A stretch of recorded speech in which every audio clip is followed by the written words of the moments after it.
national objective of Zimbabwe is set out in Section 8 of the Constitution, which is we want to build a society that is just, free, and sustainable, and we want to foster a society that has prosperous people, that have happy and fulfilling lives, which is the basis of His Excellency the President, Dr. Idi Mnangagwa's Vision 2030, to become a prosperous upper middle income economy.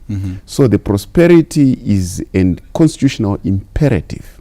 So if that is our objective, it means when we act in our international environment, we should be looking for opportunities for Zimbabwe to contribute to this prosperity. So look at Osaka as part of Zimbabwe's constitutional obligation to make the people of this country prosperous.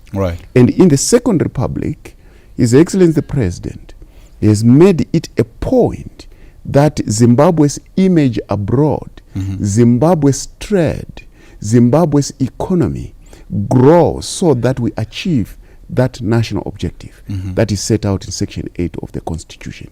So Osaka is seen in that, in that light. You know, so we are there in Japan, in Osaka, and I want to be able to describe to you that we did a first test run of our stand between 4 and 6 April. And then we opened on 13 April 2025. And the highlight there is that we had 3,000 visitors on the first day. Our policy of trade promotion needs us to be out there. So the expo is part of what we have to do to make sure that we expose Zimbabwe so that we can have business in tourism, business in investment, business in trade. So, Prof, do we have measurable deliverables that you are looking at when you say business in tourism? Do you have set targets? Are we going to come back home and say, since Osaka, we have recorded so much and this was our target? We have generally agreed that we want to increase all our indicators by 15%. Yes, so we are working. You know, what is not seen is not done. So when you do something, it has to be seen. So this is exactly what we are doing in Osaka. We are exposing the country positively to the international world for the purpose of business, because this country's prosperity is built by us. So we made all the efforts and all the investments to make sure that we are there, so that we increase the business of Zimbabwe in the international environment. Trade makes a country prosperous. There is nothing else that can make a country more prosperous than production and trade. So, Prof, are we going to get results if we invite you back right here on Face the Nation to really look at Osaka back, examine and say, was it a success or was it just a story? Are you going to be telling us these deliverables? In the Second Republic, we don't do stories. We do work. So we have our strategic plan has made us go to Osaka. And we have gone to Osaka with objectives. And the objective is to increase our indicators by at least 15%, from tourism to investment to exposure of Zimbabwe itself to the international world. So we have invested in our stand so much. It's very digital. It's very 21st century exposition. And you would know that around the 14th and 15th, we are promoting our agriculture, we are promoting our tourism, we are promoting our innovation. And on the 16th of July 2025, we are having our National Day, which is the apex, which is like the top of the curve of our exposition. So we have gone to Osaka for results. And we are not there just to be there. We are there for impact. All right, that's exactly Osaka, what we are doing. Osaka is still ongoing. We'll put a full stop for now. Look at it when it's done and be able to evaluate. Let's move on to talk about the SADC region. We are the chairpersons as we speak. Correct. And innovation is the conversation, even from the heads of state summit that took place last year. Yes. What have we done to champion innovation in Zimbabwe and in the region? You know, the SADC region, the formation of SADC is for the prosperity of the people of SADC. It's for the common future of SADC, for the more than 350 million citizens of SADC. And when Zimbabwe was made chair, His Excellency the President, Dr. Idim Mnangagwa, made it a point that he champions innovation for industrialization. Because industrialization comes from knowledge and skill and from doing things.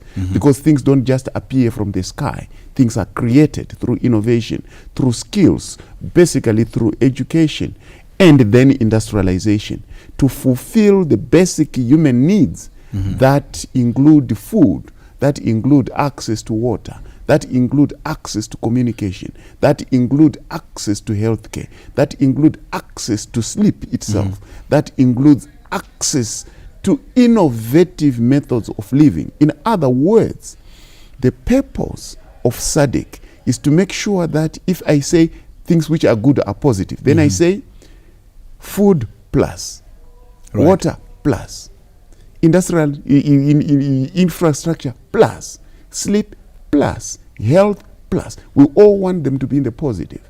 And this is our purpose. So we have been holding a host of meetings to meet this strategic objective of the common future. You know, in SADC we say, SADC our common future. And it's a common future of prosperity and peace and harmony as building blocks to that prosperity and hard work that we are doing. And strategy. Strategy is very important. That's why we have the SADC industrialization strategy. You know, there's a difference between strategy and tactics. Tactics are plumber mentality. His Excellence's approach to life is a stable and predictable future, which is strategy. So all the meetings that we have been doing is moving towards that common future. So we have been working very well. So Prof, you speak of strategy, that you're saying you are moving in His Excellency's shoes of using strategy more than tactics. You are the Minister of Foreign Affairs. Looking at Zimbabwe's innovation agenda, are there any new strategic measures you have put in place to ensure that we collaborate with other countries within the region for the greater good of innovation in Zimbabwe? In actual fact, one of our pillars of our foreign policy is called cooperation in education, innovation, science, and technology plus culture. So it's a pillar, a very important pillar in our cooperation agenda, because this is the knowledge and skill pillar. Once you have knowledge and skill, you can go ahead and do and fulfill your objectives, because you can't fulfill your objectives without capability. It's very important. The word called capability is a holy word.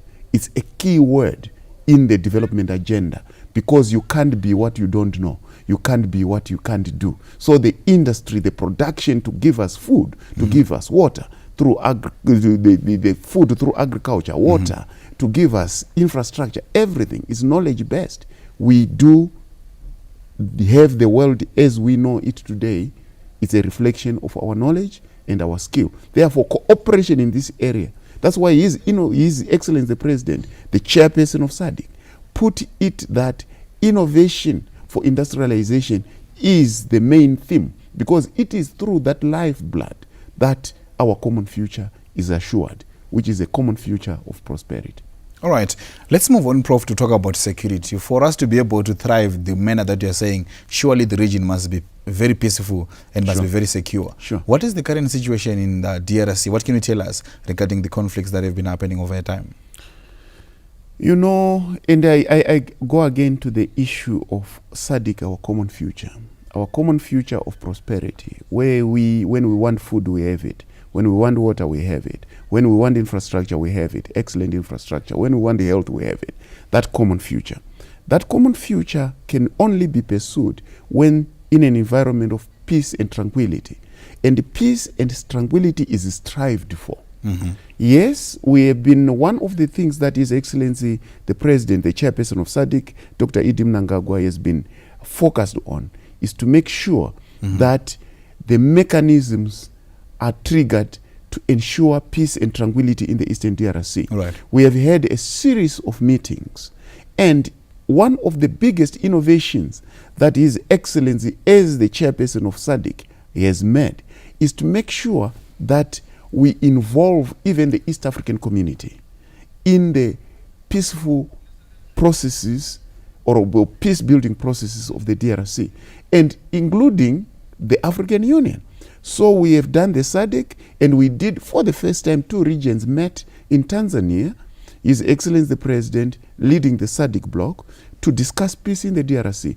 And this has now been recognized by the AU. It has been recognized by the UN resolutions. If you see the UN resolutions, they refer to the SADC EAC process, which is the first, in my view, and in actual fact, it's a fact, it's the first. And anybody who is trying to talk about peace in the DRC, no matter who they are, they cannot do it without mentioning the EAC right. SADC process. That's how His Excellency the President, as leader, current leader of SADC, is current chair of SADC, this is how far he has gone to make an impact on the issues of peace. Because peace is an important building block, is the foundation for any development that takes place. But development Professor, takes place on a very peaceful platform, yes. Professor, you say that these meetings have been recognized by AU, by UN. Effectiveness, how effective are they beyond the recognition? Recognition leads to action. Have we seen action here? Yes, there is action. You can see that the things are thawing down, and you can see that SADC contributed by making sure that we also withdrew the SAMI DRC. It's very important. It's a very important move. And as we speak, we are in the process. Their Excellencies, President Ruto, President Mnangagwa, and the East African Bloc and the Southern African Bloc are in the process of constituting their team of facilitators. And we have done this, we are doing this within the auspices again of the AU. What will happen, therefore, is that after this has been constituted, we hand over the process to the AU. That's effectiveness, because everything finishes on the table. You might be in the field triggering guns, but at the end of the day, everything stops at the table. So recognition leads to conversation, and that conversation on the table is the conversation of peace. And this is exactly the path that we have moved since His Excellency the President took over the chairmanship of SADC in August last year. So there's a lot of effort. It's not easy, it's a difficult process. But you can see one of the innovations that he has made, besides inter-regional conversation, or inter-regional economic bloc conversation, he has also been able to say, in the conversation in the DRC, both state and non-state actors have to talk. Everybody who is involved in the conflict has to talk. All this, what I'm saying, is public information, because we have also been able to tell in the communiques of their excellencies and the SADC summits and EAC summits and combined summits what we have been able to do. So do you feel that these are the necessary steps for us to see the conflict in DRC coming to an end? I don't feel, I know these are the necessary steps. You sound very confident, Professor. I'm very confident, because peace is made by people. Conflict is made by people, and peace is made by people. And we have the correct leadership. His Excellency the President is an African statesman, a very experienced African statesman who has gone through the struggle and who knows how to make peace. All right, Professor, I will allow you to take us a break and then come back and, of course, explore more issues in terms of the SADC meetings they've been seeing being held right here in Zimbabwe. Their effectiveness, do they really change the country's economy? Do they really bring development that we talk about? Stand with us. We are going to come back after this short break.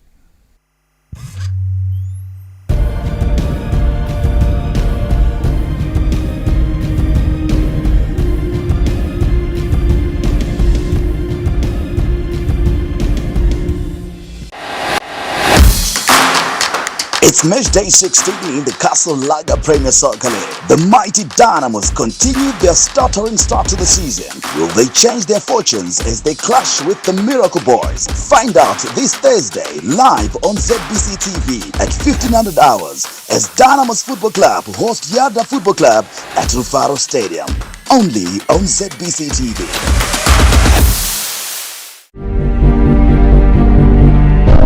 ZBC Current Affairs, thriving for excellence and perfection in setting the agenda, shaping the Zimbabwean story and sustaining the narrative through detailed analysis and discussions, bringing to you polished live coverage of national events. We are ZBC Current Affairs, delivering to you the national budget, live parliamentary debates, independence, Heroes Day and Defense Forces events.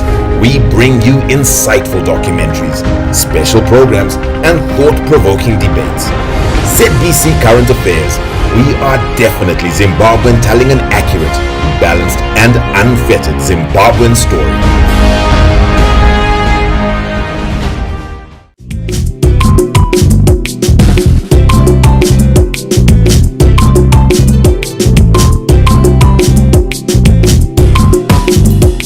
Talibonani. Chini. Yinda. Foloni. Mabuyani. Dumelang. Mapona bien. Mulibwanji. Dumela. Hello. Magadi. Natsaka. Aushen. Mwakaite wani. Kwa iwani.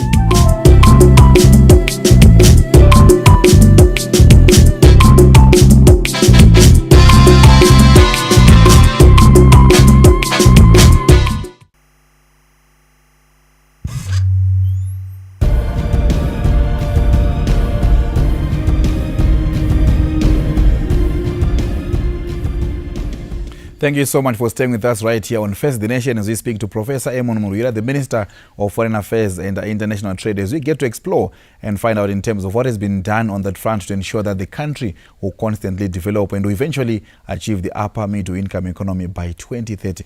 Now, Prof, before we went for the break, you're explaining in terms of what His Excellency has done in terms of preserving peace in DRC. Yeah. Now let's move on to talk about us hosting the SADC summit that we did, us being the chairpersons. We have seen a series of meetings, Council of Ministers, the Transfrontier Conservation Areas, the one with SADC PF in Victoria Falls. How effective are these meetings? Are we only a venue? What do they bring in terms of value to the country? We, as I said, in the Second Republic, we don't do venues, we do effectiveness. Tell me about it. Yes. We have a strategy of developing this country and developing the region. We are part of the region. As you know, our foreign policy is the Constitution, Section 12 of the Constitution. First of all, talks about preserving Zimbabwe's national interests within the context of the world and also promoting peaceful coexistence with other countries. And at the same time, promoting peace and using peaceful means to settle disputes. So when I was talking about the DRC and so forth and so on, it's right within the Constitution. And subsection 2 of Section 12 of the Constitution talks about us belonging, first of all, to Africa as a Pan-Africanist country and to organizations that promote that development. And SADC is one of them. So when we are in SADC, we are not there for show. One, we are fulfilling our constitutional obligation of developing this country, but also fulfilling the dictates of subsection 2 of Section 12 of the Constitution, talking about belonging to all those organizations that promote peace and human development. So all the meetings that we have been doing in SADC have been meetings that are effective. For example, the peace meetings that I have been talking about. Now we are withdrawing from the DRC. Why? Because it's one of the peace measures that we are taking. That's effectiveness. That's a result of meetings. Because things happen during meetings. No, they are not sit-arounds, they are meetings. And just like with this time, there is education and training, science, technology, and technology development. It's happening now. The other week, we had a meeting for regional integration as well as trade, which we were chairing. And before that, we had a Council of Ministers in March. All these meetings are making decisions that will be adopted. Those decisions will be adopted by the Council of Ministers again in August. And then it's given to the heads of state and government of the SADC region in Madagascar for their final decision. So these are building blocks to the decisions by their excellencies. So we are working. We can always improve, but we are not playing around. Should Zimbabweans really be excited when they see countries coming to here for these meetings, the heads of state coming here for the meetings? People always ask, afterwards, what are we going to feel? Is there going to be an immediate impact? Is it a long-term plan? Is it a long-term project? A nation, a region, a world is ruled by strategy and patience. Again, strategy. Yes, you cannot, even the Romans said, we cannot build Rome in one day. But us, we don't build Great Zimbabwe in one day. That Great Zimbabwe that you see was not built in one day. And the strategy that we are following is a now and as well as a futuristic strategy. It's a strategy of making sure that this region becomes prosperous. But you don't become prosperous by a dream. You become prosperous by action and strategy. So all these meetings also need patience. We are playing a long game. We always say, are you a short gamer or a long gamer?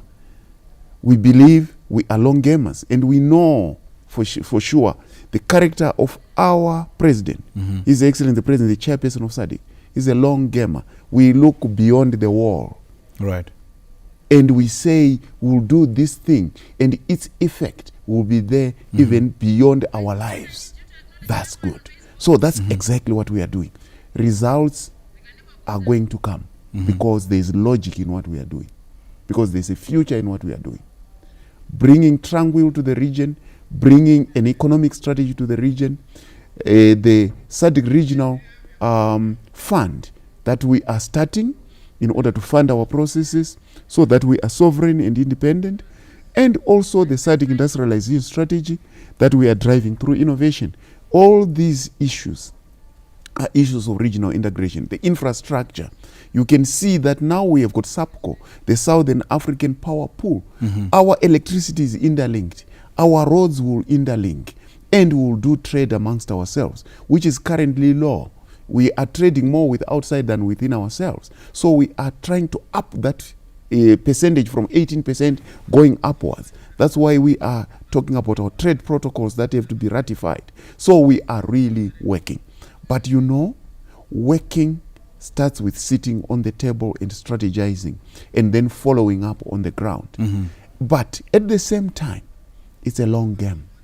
Long game strategy, the purpose you talk about, we'll get back to that. But of course, we are also streaming this program live on our Facebook page, ZBC News Online. You can come through with your comments, questions, so that the professor can also get to respond to issues you want clarity on in as far as his particular portfolio is concerned. The minister will respond to that. Now, when you talk about Zimbabwe being open for business as a mantra, Professor, you recently attended the China-Africa Economic and Trade Expo.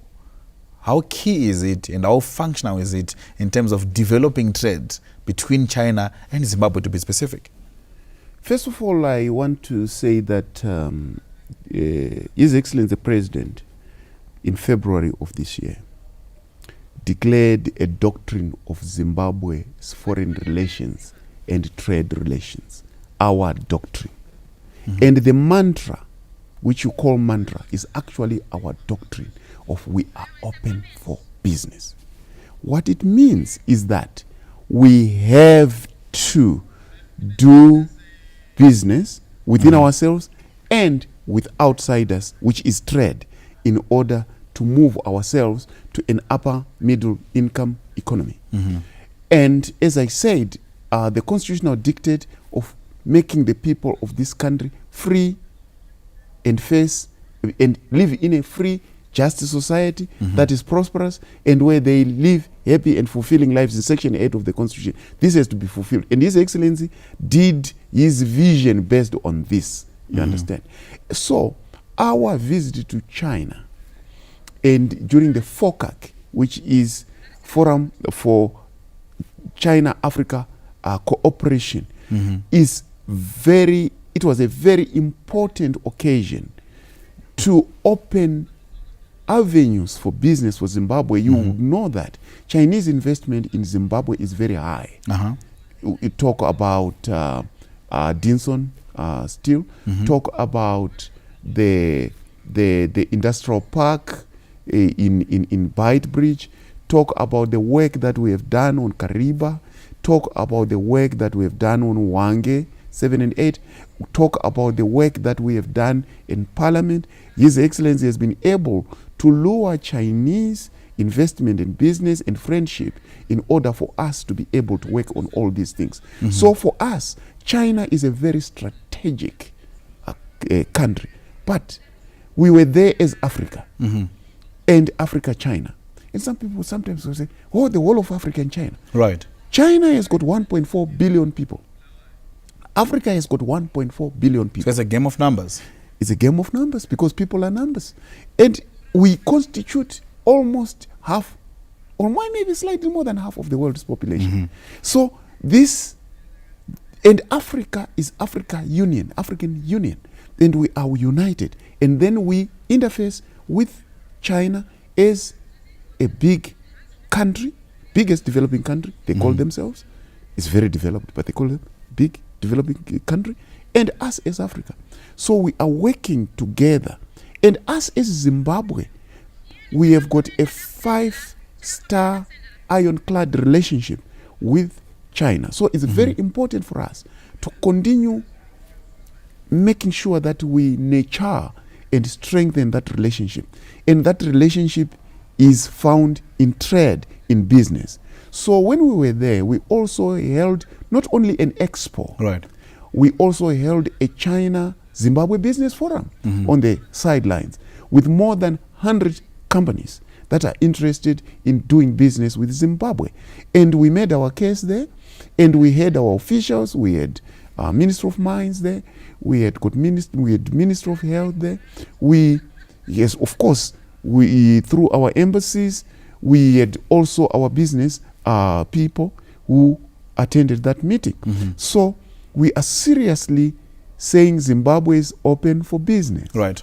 Through that process. Professor, we did ask for comments and questions on our Facebook page, and some of them are due coming, but it's quite unfortunate when you want people to be asking questions, they will be commenting. And the one that we have from Dixon Maja says, we appreciate the good work you're doing as foreign affairs and international trade. Keep up the good work. And I'm wondering, where are the questions? Come through with them. The minister will respond to it, because people will say we should have asked them this and this. We also want to incorporate their views. But you did mention, Prof, the importance of how China and Africa, looking at the numbers. When we talk of education, when we talk of innovation, how much are we doing on exporting our talent and also sending our children and our learners beyond the African borders to learn and bring back the skills to Zimbabwe? Not to learn and stay and work there, but bring back the skills to Zimbabwe. Zimbabwe is a very open education policy. In 2018, when His Excellency had assigned me to the Minister of Higher and Tertiary Education, Innovation, Science and Technology Development, he directed us to do a skills audit. And one of the issues that we found out is that science, technology and innovation, or STEM, needed to be science, technology, engineering and mathematics. But STI in general, science, technology and innovation, needed a lot, because we have got 3% skill, we had 3% skill by that time. So with the results of our skills audit, His Excellency directed that whomever we are sending outside has to go and do science, technology and innovation, has to do science. And when you go to several countries where we are sending our students, they are doing exactly that, so that we grow our country. As you know, Zimbabwe, in the area of technology, we were able to use that kind of cooperation in science, technology, and with our students to launch our satellites. For example, ZimSat 1 and ZimSat 2. Right? So all these are products of our work, of technical cooperation that we are doing. And these are the benefits that we are getting from the students that we are sending outside. And these are who are studying here, because here we studied the Heritage-Based Education 5.0 program, which is giving rise to innovation hubs and industrial parks. And we were able to even make oxygen. But now our work at Foreign Affairs is to make sure that the international trade happens on all these productions that are taking place. Indeed, you're a professor for a reason. And Professor Wood, you have 2 hours of this conversation. In 30 seconds, your last words to our viewers. We are saying that Zimbabwe's foreign policy is for the integrity, dignity, and prosperity of Zimbabwe. That's all what we are working for. These are the words coming through from the Minister of Foreign Affairs and International Trade, Professor Amon Murwira, who of course has been breaking down what has happened in his ministry, how Zimbabwe is going to benefit going forward, how exactly can we look forward to the development that is being brought by the policies that are being implemented now. And of course, that was tonight's edition of Face the Nation. Professor, Face the Nation answered your questions. Of course, we'll bring him back whenever we want to further unpack and understand this is. From myself, Ian Mambe, the entire crew behind the scenes, we say stay tuned to ZBC TV.